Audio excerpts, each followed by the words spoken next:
Oke, assalamualaikum warahmatullahi wabarakatuh. Selamat pagi, siang, sore, atau malam semuanya. Eh, Perkenalkan ya, nama saya Pak Joko Prasetyo. Saya dari Fakultas Teknologi Pertanian, program studi Teknik Pertanian dan Biosistem. Nah, di sini saya akan menyampaikan materi untuk perkuliahan mekanisasi pertanian ya untuk pertemuan pertama hingga nanti menjelang UTS seperti itu. Oke, untuk materi yang pertama yang akan saya sampaikan di sini adalah tentang pendahuluan ya.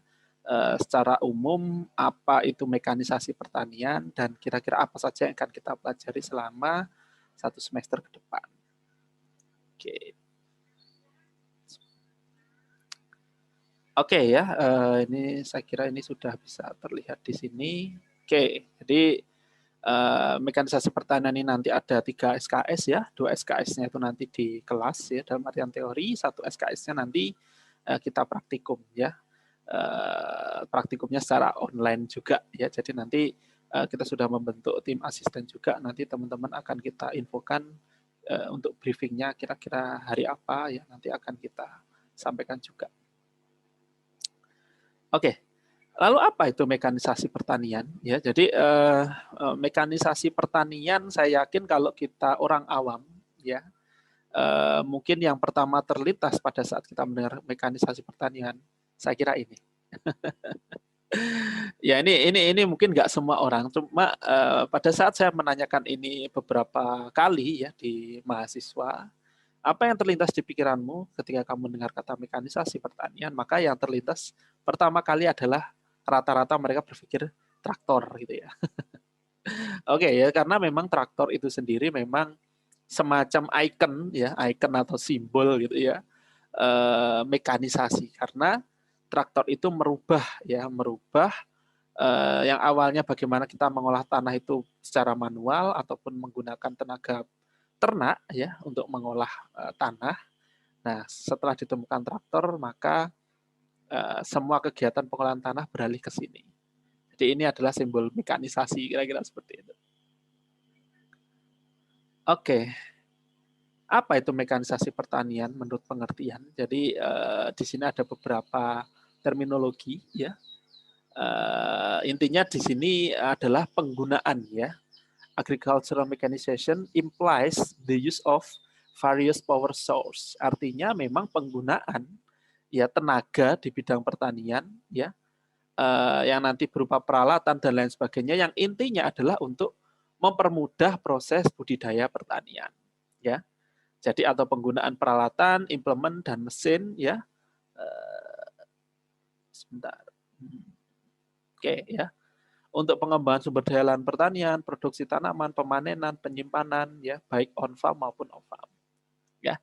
Atau mekanisasi pertanian itu diartikan sebagai pengenalan dan penggunaan dari setiap bantuan yang bersifat mekanis untuk melangsungkan operasi pertanian. Ya, jadi tidak hanya traktor, tapi mekanisasi pertanian itu menyeluruh. Jadi implement atau peralatan-peralatan yang digunakan untuk mensupport proses budidaya pertanian, baik budidaya maupun pasca panen, itu adalah masuk dalam ruang lingkup mekanisasi pertanian.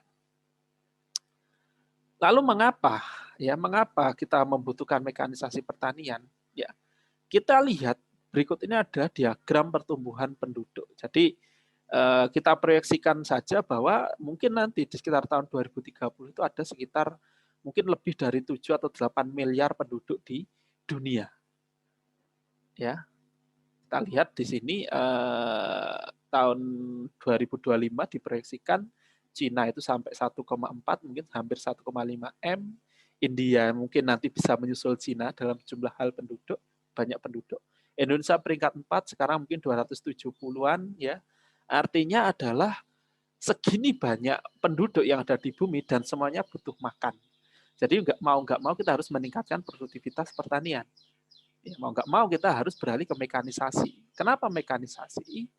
Ya karena mekanisasi mampu mempercepat atau mempermudah proses dalam budidaya pertanian. Ya, pertumbuhan populasi ini diiringi dengan meningkatnya kebutuhan makanan, air, energi, dan lain sebagainya. Katakanlah tahun 2030 ada 8 miliar orang, artinya ada 8 miliar mulut yang harus kita beri makan. Nah, ini siapa nih yang bertugas untuk menyediakan itu? Ya kita barangkali ya, petani. Termasuk kita karena kita berkecimpung di bidang atau di dunia pertanian.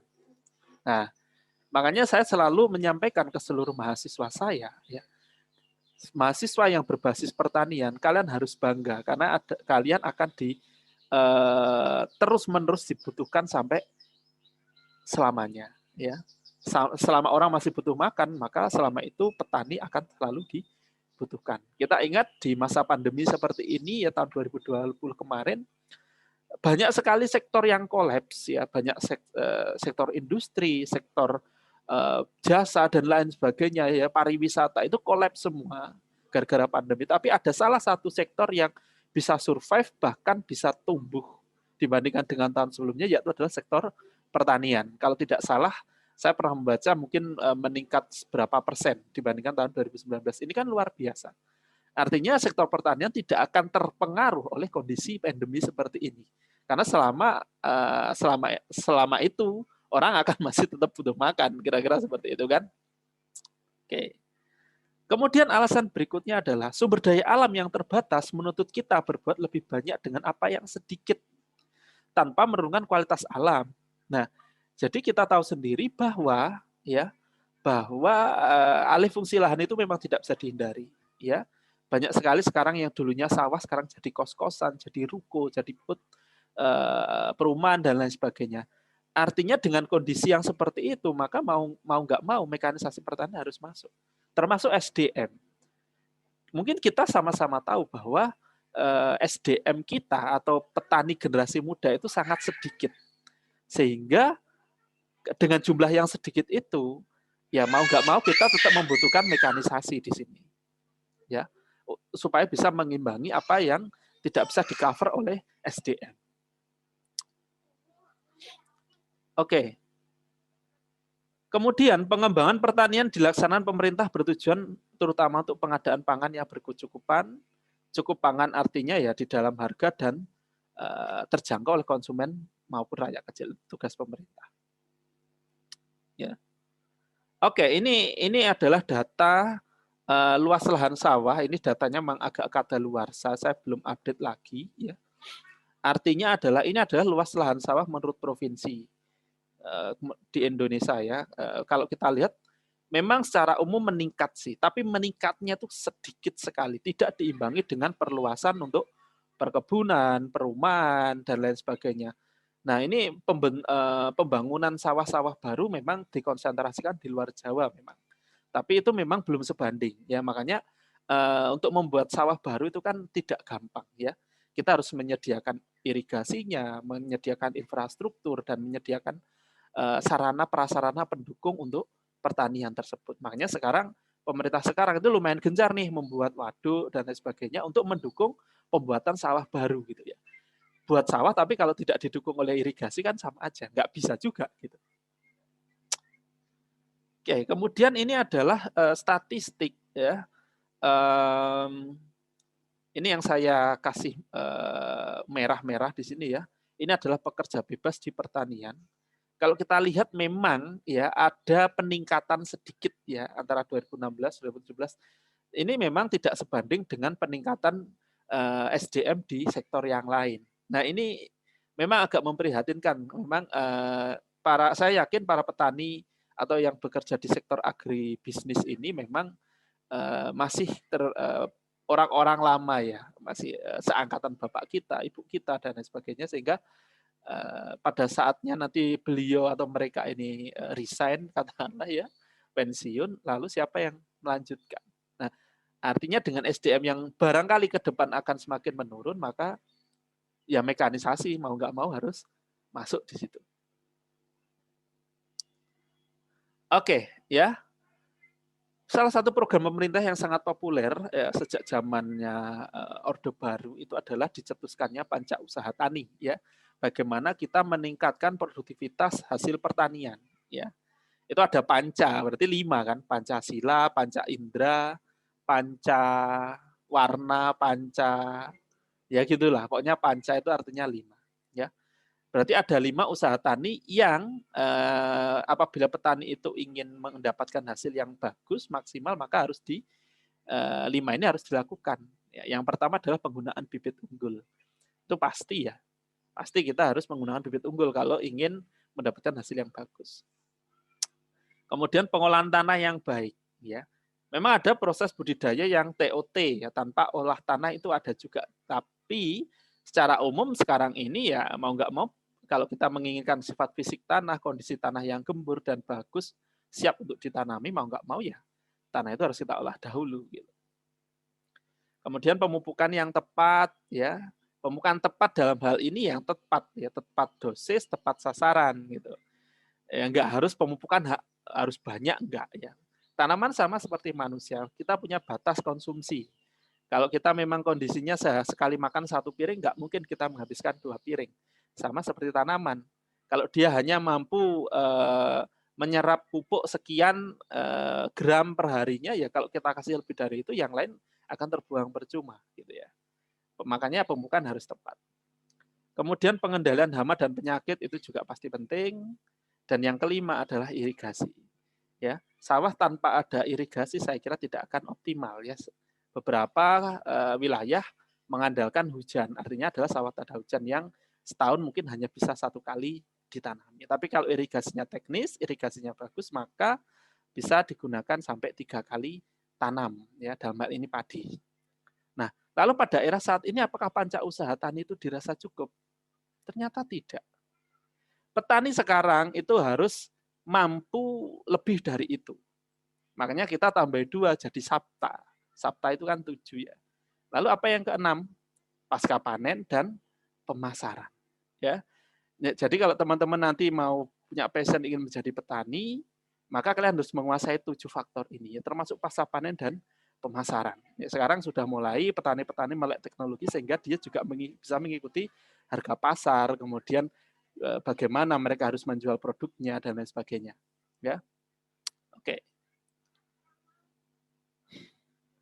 Oke, lalu apa yang dilakukan oleh mekanisasi pertanian? Ya, yang dilakukan adalah merencanakan hal yang praktis, solutif, yang efisien untuk produksi ya, penyimpanan, transportasi, pengolahan, pengemasan produk pertanian. Artinya dari mulai paling awal hingga paling akhir gitu ya. Kemudian menyelesaikan permasalahan yang berhubungan dengan sistem, proses dan mesin yang berhubungan dengan manusia, tanaman, hewan, mikroorganisme dan bahan biologi. Kemudian mengembangkan solusi alternatif penggunaan pupuk pertanian, produk samping, dan limbah, dan sumber yang lain.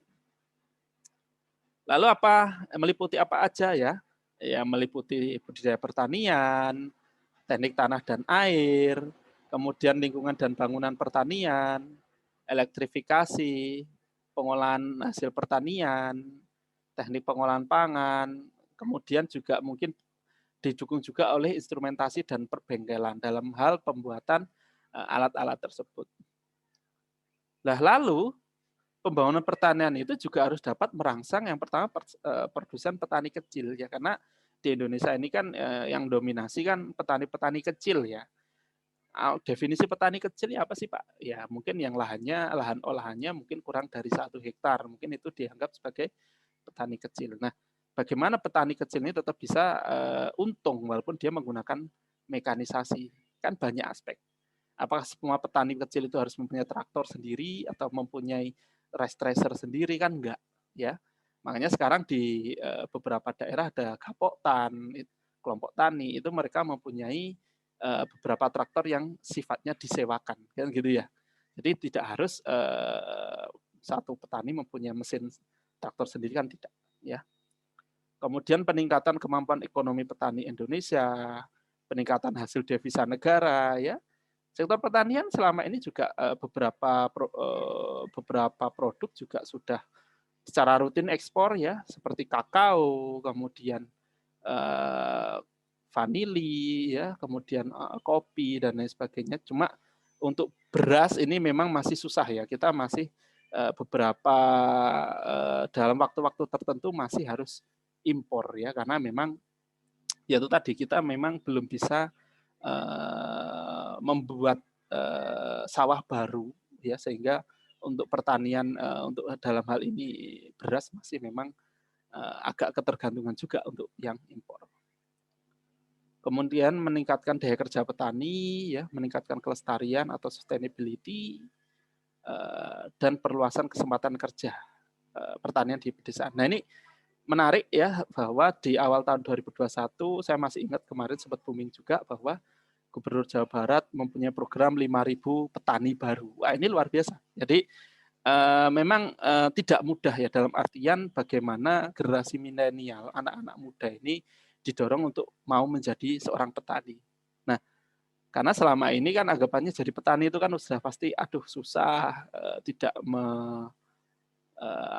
tidak prospeknya itu kurang begitu bagusnya. Tapi program yang di Jawa Barat itu agak sedikit menarik karena mereka bekerja sama dengan stakeholder, ya. Jadi mereka bekerja sama dengan supplier, bekerja sama dengan perusahaan-perusahaan yang nanti yang dipastikan akan menerima hasil dari produk dari petani milenial tersebut. Kalau tidak salah satu petani mendapatkan 2.000 meter kalau nggak salah ya per orang. Artinya dikasih 2.000 meter diolah, terserah nanti mungkin dia harus nanam apa. Nah produknya itu nanti akan sudah ada yang menampung. Nah ini kan bagus. Harus seperti ini memang. Jadi petani itu pada saat dia membudidayakan sebuah produk sudah ada kejelasan kemana nanti dia akan menjual itu. Kemudian harganya bagaimana sehingga diharapkan dengan kejelasan seperti itu maka akan banyak nanti pemuda-pemuda yang lebih tertarik terjun di bidang pertanian. Oke, ini sejarah mekanisasi pertanian ya. Kalau yang dulu memang di abad 19 pertanian itu masih kasar ya, perkakasnya masih manual, setiap buruh tani hanya mampu menghasilkan pangan untuk mencapai 5 sampai 6 orang ya. Kemudian tahun 1920 ini masih ya manual juga tapi sudah ditarik oleh bantuan ternak ya, ada kuda, kerbau dan sebagainya. Kemudian setelah ditemukannya mesin itu tahun 1955 itu sudah mulai menuju era modern ya sejak ditemukannya traktor. Ya. Seperti itu ya. Nah ini ya saya kira nih ya sudah sekarang teman-teman bisa lihat sendiri ya kalau di pertanian saat ini saya kira sudah tidak ada lagi yang menggunakan sapi atau kerbau ya rata-rata sudah menggunakan traktor ya memang harus ke situ arahnya ya memang harus ke situ karena perbedaan antara hewan ternak dengan traktor itu memang sangat jauh ya baik dari segi tenaga dan efisiensi. Oke, ini tahapan menuju mekanisasi ya. Zaman dulu merupakan hand tool ya, alat-alat tangan seperti ini yang digunakan untuk budidaya. Kemudian draft animal ya sudah mulai masuk ke penggunaan hewan ternak ya. Kemudian nanti tahap ketiga itu sudah mulai stationary power ya. Kemudian tahap 4 sudah motif power substitusi ya, sudah mulai power atau mungkin tenaga yang bergerak. Tadi yang tahap 3 itu masih yang stasioner artinya tidak bisa moving ya. Tahap 4 sudah mulai bisa bergerak mobile, tahap kelima itu sudah kontrol oleh manusia ya. Tahap 6 sudah adaptation of cropping practices ya, sudah mulai otomatisasi dan lain sebagainya ya. Kemudian tahap 7 farming system adaptation, tahap 8 plant adaptation ya. Dan tahap terakhir itu automation in agriculture. Nah ini tahapan nantinya ke depan itu segala proses budidaya itu sudah otomatisasi. Memang susah untuk dihindari ya karena ya itu tadi ya SDM-nya semakin menurun di bidang pertanian, kemudian perkembangan teknologi sekarang luar biasa ya sehingga peralatan pertanian pun juga mulai mengikuti ke arah sana ya jangan heran di beberapa tempat kemarin ada ya yang membajak sawah traktornya sudah pakai remote gitu ya menjalankannya. Kemudian di greenhouse ya penggunaan greenhouse sekarang juga sudah otomatis ada kontrol suhu, kontrol kelembapan, kontrol pH dan lain sebagainya sehingga ya ke depan akan seperti itu memang kita nggak bisa menghindari itu ya teknologi karena Yaitu tadi, karena kebutuhan. Oke, keuntungannya apa sih mekanisasi? Keuntungannya jelas pekerjaan lebih cepat. Ya, kita bandingkan orang nyangkul, kemudian mengolah tanah dengan cangkul, mengolah tanah ditarik oleh kerbau sama traktor, pasti lebih cepat traktor. Kemudian mengurangi kebutuhan SDM. Ya ini memang pro kontra sih. Ya. Di sisi lain memang SDM-nya semakin berkurang, mau nggak mau mekanisasi masuk di situ. Tapi kalau memang SDM-nya masih banyak di sebuah tempat, kalau kita mekanisasi masuk di situ memang nanti akan mengurangi SDM. Buruh itu juga pasti akan terpinggirkan. Memang sesuatu hal itu pasti ada yang perkembangan teknologi pasti akan ada pihak yang tersingkirkan, itu mau nggak mau seperti itu. Meningkatkan efisiensi pekerjaan. Kemudian kerugiannya jelas penggunaan sumber energi pasti lebih besar. Kita menggunakan solar, bensin untuk menjalankan atau mengoperasikan alat mesin tersebut, sehingga ya pasti akan ada peningkatan biaya di situ. Kemudian jika tidak dikelola dengan baik dapat menimbulkan polusi dan mengurangi lapangan pekerjaan di level buruh. Ya itu memang tidak bisa dihindari. Ya. Nah ini berikut ini adalah beberapa alat dan mesin pengolahan tanah ya. Saya yakin kalau traktor semua juga sudah tahu. Kemudian ini alat penanam ya, transplanter. Kemudian alat penyiang gulma ya, semuanya sudah mekanis. Alat pemanen. Dan ini yang ingin saya tekankan ke adik-adik semua bahwa ini sebenarnya kata-kata kiasan ya. Aku ingin menjadi petani berdasi. Kalau mau pakai dasi, pakai aja Pak, kan bisa. Tapi ini kan semacam kiasan bahwa bisa kok petani itu sukses gitu ya. Bisa kok jadi petani itu bisa kaya raya gitu ya. Bisa menghasilkan banyak uang. Itu contohnya saya kira banyak sekali. Teman-teman tinggal cari di YouTube, ketik petani sukses keywordnya, udah keluar semua. Ya, ada yang membuat pertanian organik sampai omsetnya ratusan juta per bulan. Ada petani hidroponik yang juga omsetnya juga luar biasa besar. Banyak kok contoh-contoh seperti itu. Dan peluang untuk menjadi petani sukses itu juga saya kira besar sekali, apalagi teman-teman nanti punya dasar ilmu yang kuat. Mungkin prakteknya kurang, tapi kalian punya ilmu, punya teknologi terkini.